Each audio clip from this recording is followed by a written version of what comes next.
Welcome to Spruce Grove Alliance Church, your home.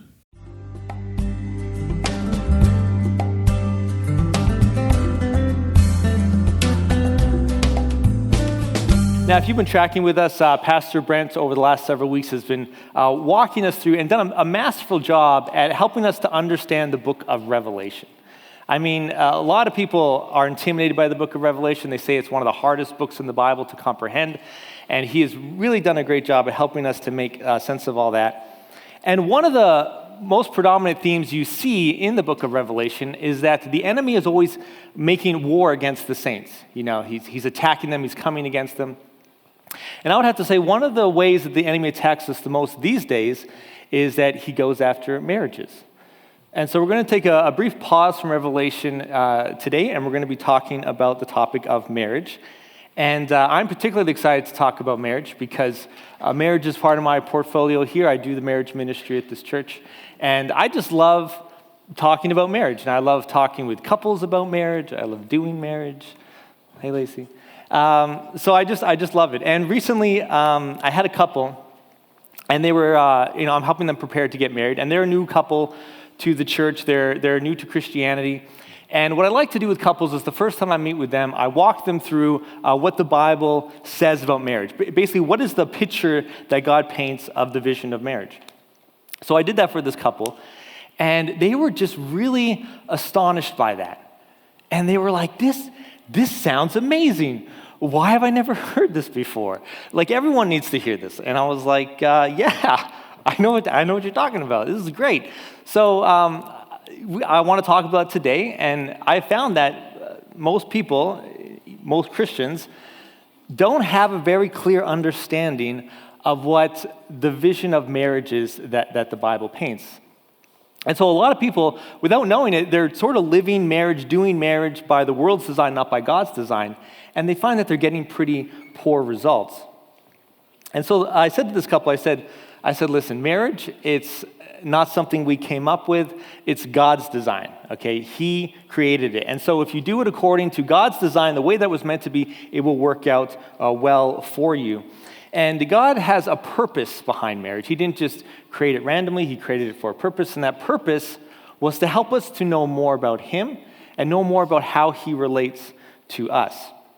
So let's jump right into it and look at in the very first 2 chapters of the Bible, we are presented with marriage, and God lays out his design. Genesis chapter 1, verse 26 to 27. Then God said, "Let us make mankind in our image, in our likeness, so that they may rule over the fish in the sea and the birds in the sky, over the livestock and all the wild animals, and over all creatures that move along the ground." So God created mankind in his own image.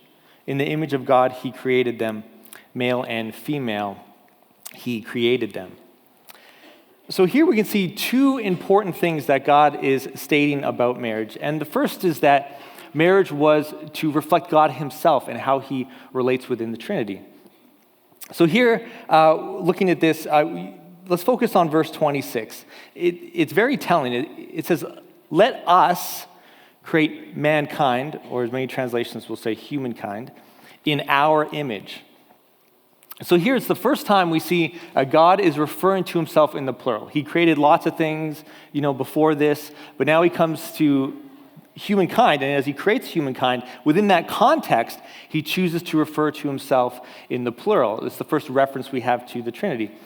And why is this significant? Well, it is because God exists all the time, continually within perfect relationship, right? Between God the Father, God the Son, and God the Spirit.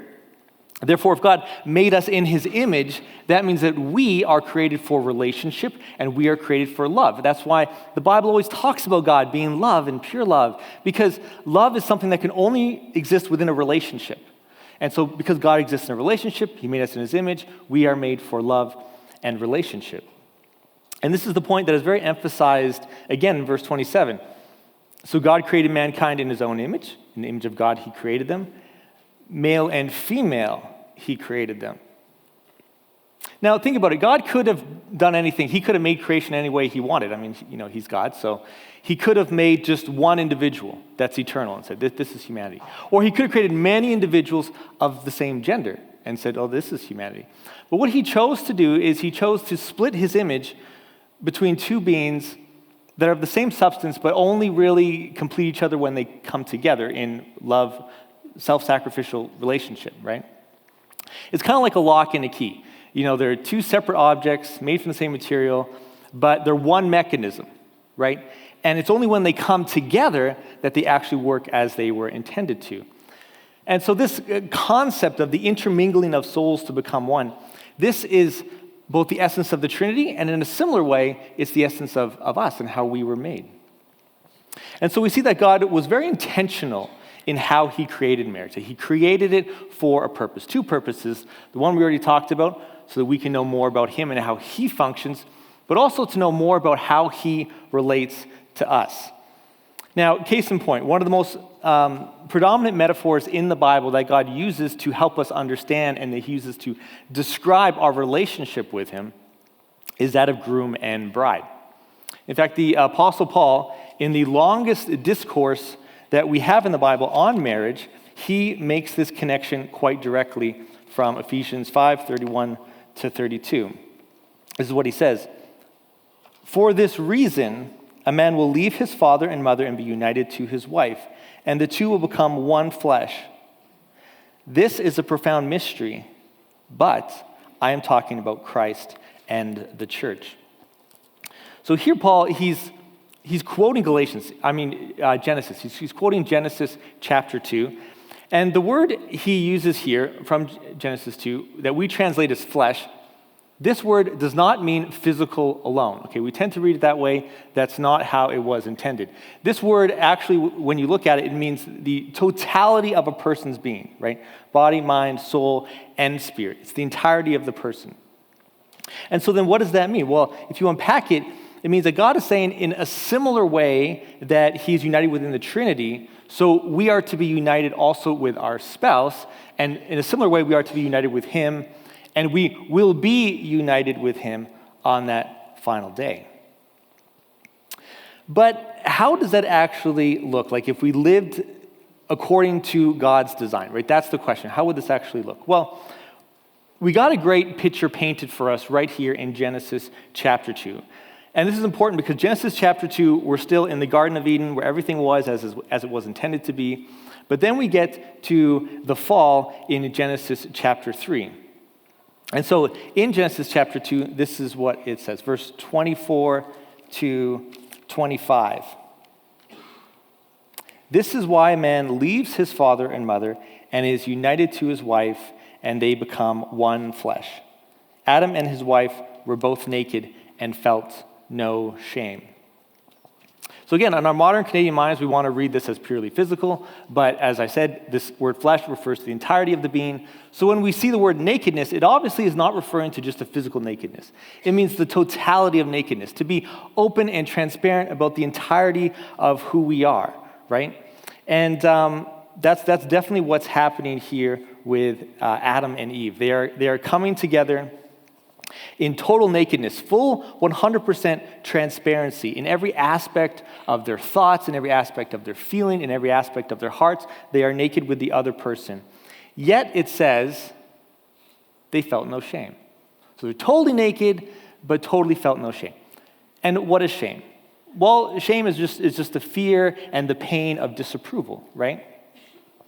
And most of us, I think, in our lives, we will never be able to experience a full love if we are never fully transparent with someone else, right? You got to be fully naked, so to speak, with someone if you are to be fully loved. And most of us will never do that because we are afraid of this shame of disapproval, that if the other person really knew everything about me, all the dark and the dirty and the ugly sides of me that I tried so hard to try to cover up, if they knew that, then they would reject me, right? But like I said, this is the irony of the whole thing, because if you're never fully naked with someone, you can never be fully loved by someone, right? If you're always wearing a mask before other people, then they may love you, but you will know that they're not really loving the true you. They're loving some prettied up version of yourself that you're choosing to put out there.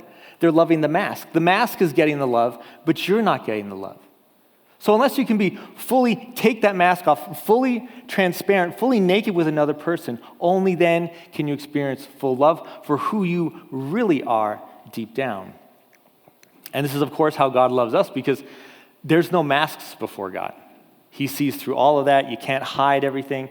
He loves you despite knowing all of your selfish motives, all your evil desires, all the darkest parts of yourself. He knows all of that, yet he chooses to love you anyways, and he chooses to call you his own. And that, my friends, that is really God's grand vision of marriage that is painted for us in these first 2 chapters of the Bible. But then, as I said, we get into Genesis chapter 3, and then things go terribly wrong.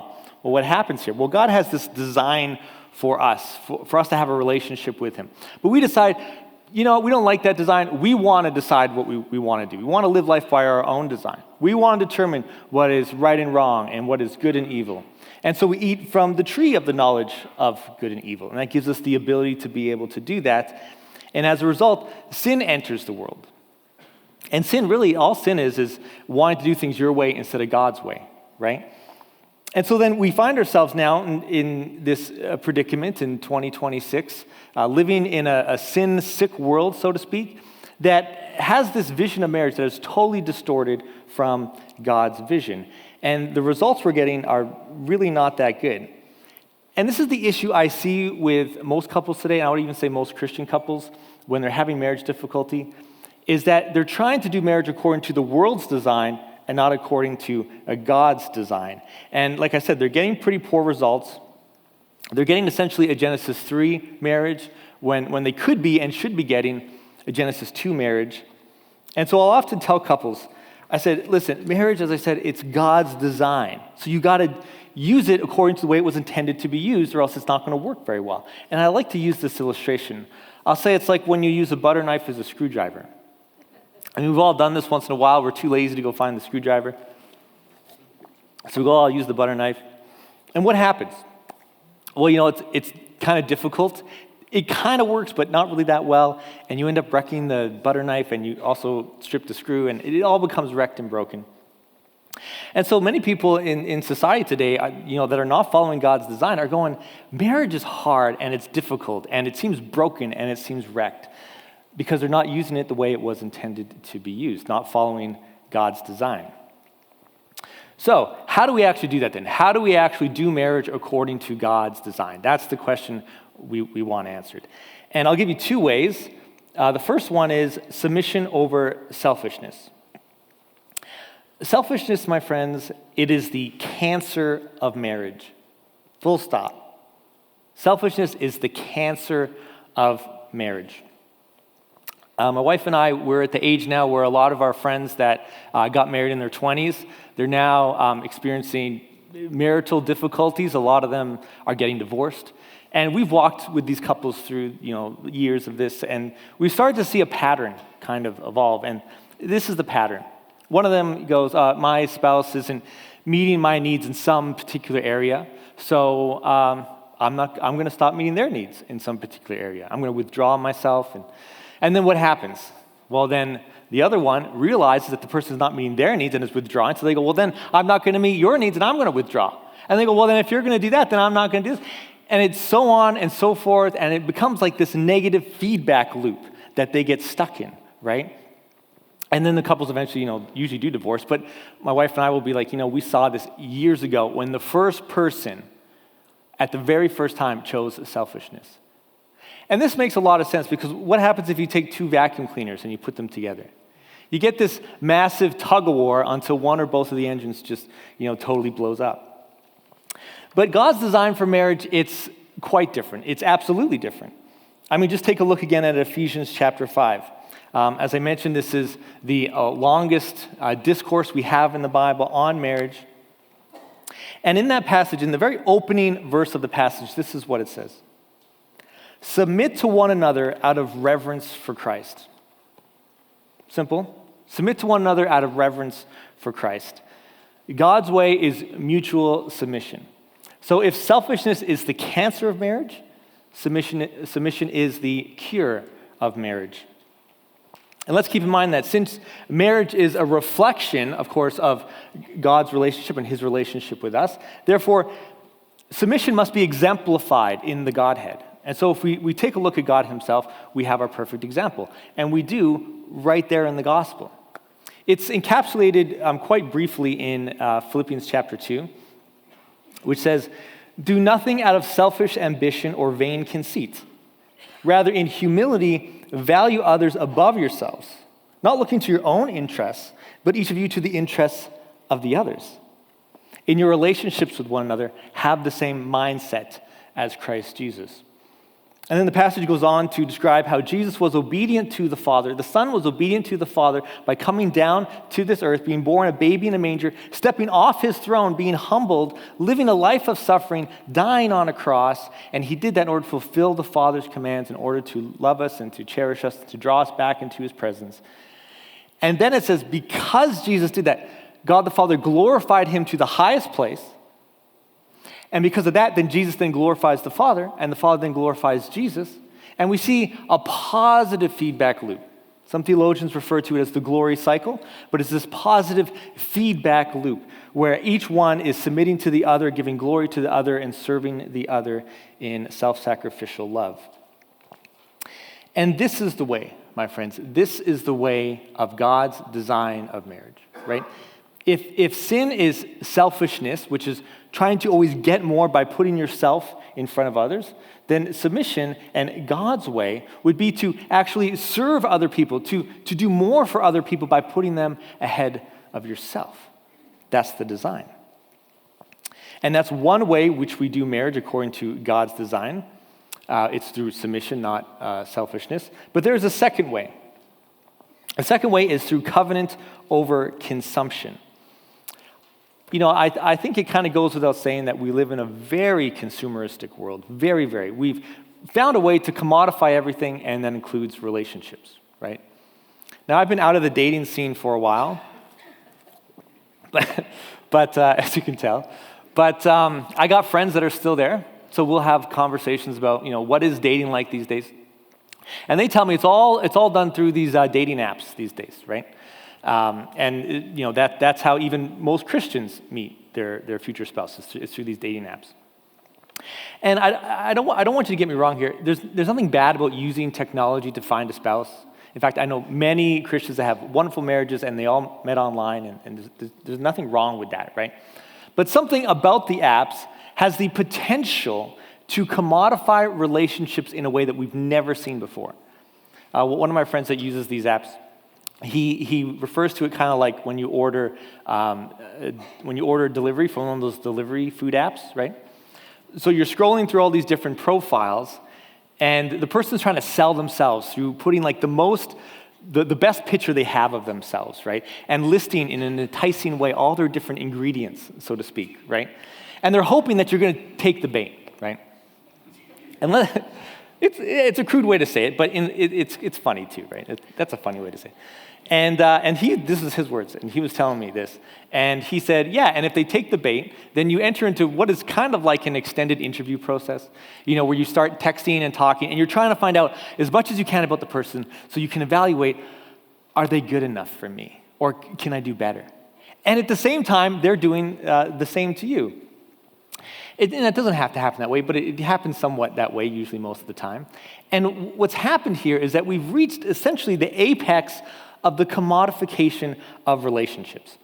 This is actually a movement that can be traced back to the Enlightenment in the 1700s. This was a movement in the developed world that changed the view of marriage to be, it is a relationship I pursue for my individual self-satisfaction. So we totally redefined marriage as this, and we started to run with this experiment. We said, let's do this way. And so the society that we live in today, you know, first century world, Canada, right? This is largely the result of this 100-years-old experiment, right? Many hundreds of years old experiment that we've been doing. And what are the results of said experience of treating marriage like a relationship merely for my own self-satisfaction? Well, the results are not very good, to say the least. They're pretty poor. I mean, you don't have to be a genius to look around and realize that marriages are difficult. Most marriages end in divorce. The marriages that are not ending in divorce tend to be marked with unhappiness and resentment and dissatisfaction and a lack of love and a lack of respect. In fact, recently I read an article about the sharp decline that we're seeing in marriage and fertility rates all across the world. Mostly in the developed world, right? The world that has bought into this Enlightenment concept of marriages for my own self-satisfaction. Those nations that have done that, we've seen a sharp decline. And they said that because of the rise of sophisticated AI companionship, which is what most people use AI for these days, companionship, because of the rise of this, they expect, experts say, that they predict that marriage rates are going to drop even more dramatically because they say that AI is simply way more capable at doing a better job at giving you exactly what you want, exactly what you need, when you want it, on demand, and not needing anything in return. And so if your view of marriage is it's only for my own self-satisfaction, well then you'll never be able to compete with the computer, will you? So this failed experiment that we live in, I think it goes without saying, it was never the way that God intended things to be. It was never the way he designed marriage to function, and that's why marriage is crumbling. The whole institution of marriage is crumbling. Both the butter knife and the screw are laying on the floor wrecked, my friends. We've done it the wrong way. But God's design for marriage was never a consumer relationship, but it was always a covenantal one. Now, we've got to unpack that word because covenantal relationship, like what is that? We don't throw that word covenant around very much in our language today, but that was a very common word in the Bible, actually. What we can observe from Scripture is that a covenant is an unconditional, unbreakable commitment to another person that is sealed in a vow. Okay, unconditional, unbreakable commitment to another sealed in a vow. And the very first covenant we see in the Bible is Genesis chapter 15, where God essentially makes this promise to Abraham. And he says to him, you're going to be this great father of a great nation, and you're going to have many descendants in all this land, and all the peoples of the earth are going to be blessed through you. But Abraham's a little confused because at this time, he's got no legitimate children. He's got no heirs. So how is this going to happen? And so he says to God in verse 8, he says, "Sovereign Lord, how can I know that I will gain possession of it?" Then God told him, he says, here's what you got to do. Real simple. You take some animals, you're going to cut them in half, you're going to place them on either side opposite each other, and then God manifested himself in the form of fire, and he passed through the pieces.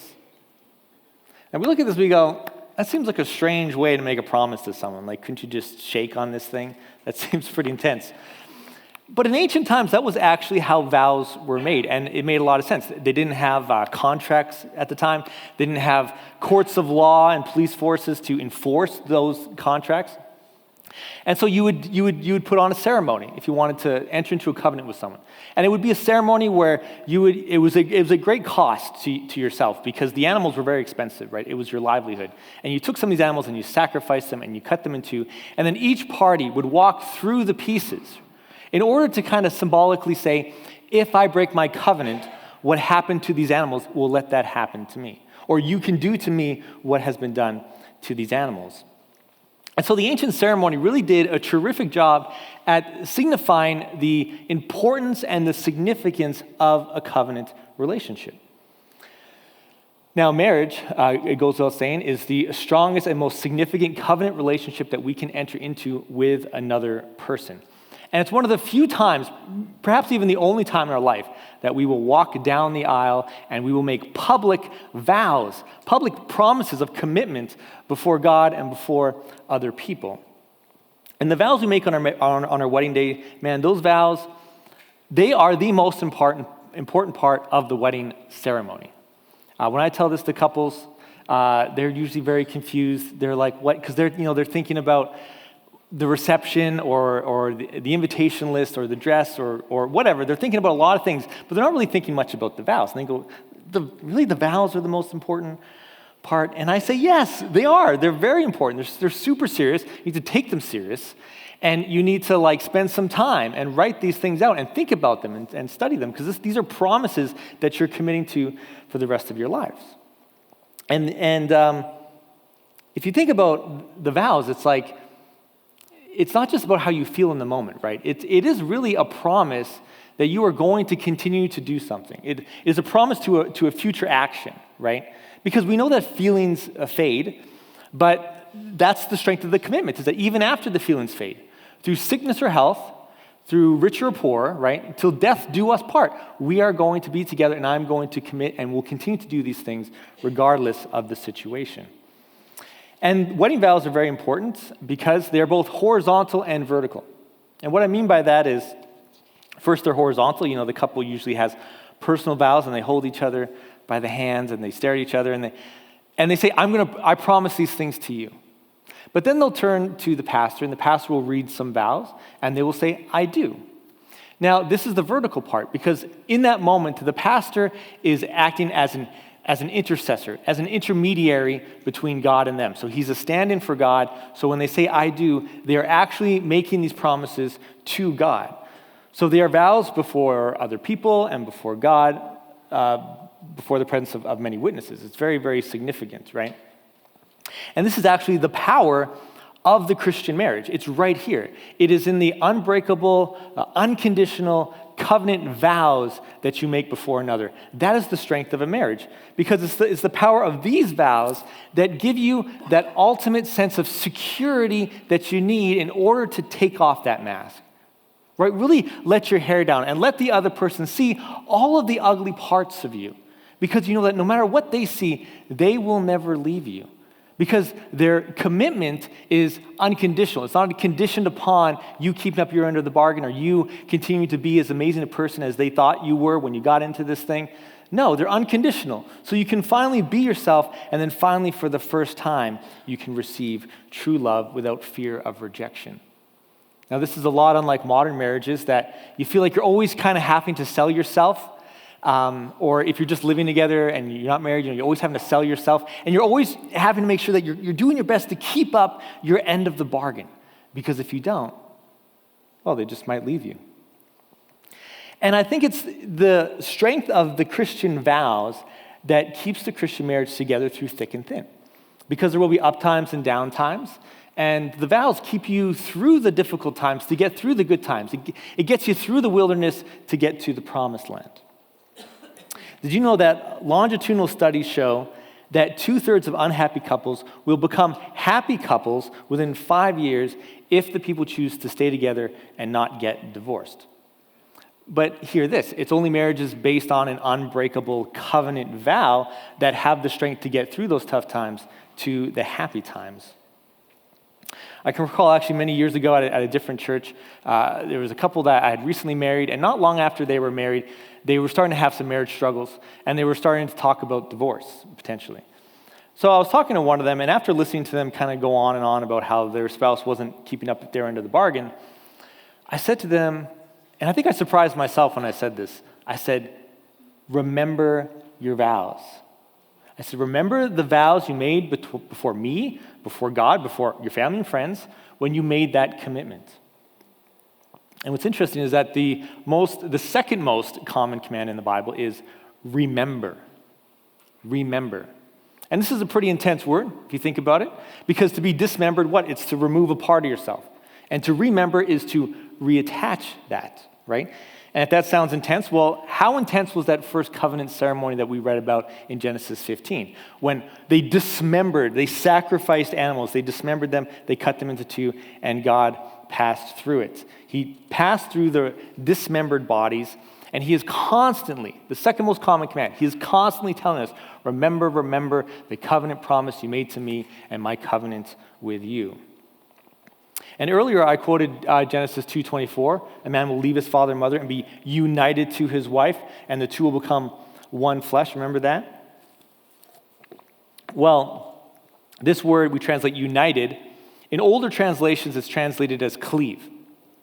And that's kind of an old archaic English word that means to be bonded together with someone, to be glued together with them to such a degree that you are no longer able to be separated without breaking, right? You become sort of like a new substance together. And so if that is marriage, to be united with another, then to be divorced or to break that off is a dismemberment. It is to lose a part of yourself. right? To lose your spouse is to lose a part of who you are and to be dismembered. So if you do not remember your covenant promises to your spouse, what happened to the animals will happen to you. You will be dismembered if you break that covenant. But if you're married long enough, and if you are not careful, well, something happens. You start to forget your vows. That's why my wife Lacey and I this summer, we've decided we're going to renew our vows together after 20 years. And we're going to do that not because we've forgotten or because we need to remember, although that is definitely part of it.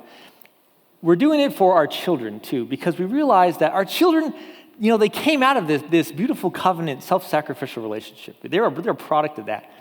But they never were around to witness the vows or to be a part of the ceremony, to see us walk down the aisle. So we want to do that for them because I was thinking about that this morning, that maybe one day they'll be reminding us of those covenant vows. And maybe we'll need that reminder at some point. And I want them to be a part of that.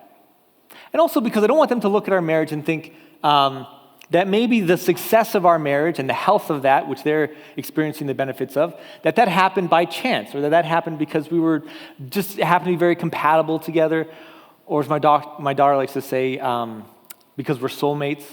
That's the lie that society is selling. And every time she says that, I go, no, that is not true. There is no such thing as soulmates. That is I don't say it so harshly, but I say, no, honey, baby girl, that's not true. Love is a commitment. Love is a commitment. And this is, of course, my friends, how God loves us.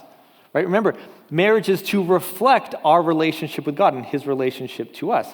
So by looking at how God loves us, there we have a beautiful picture of marriage.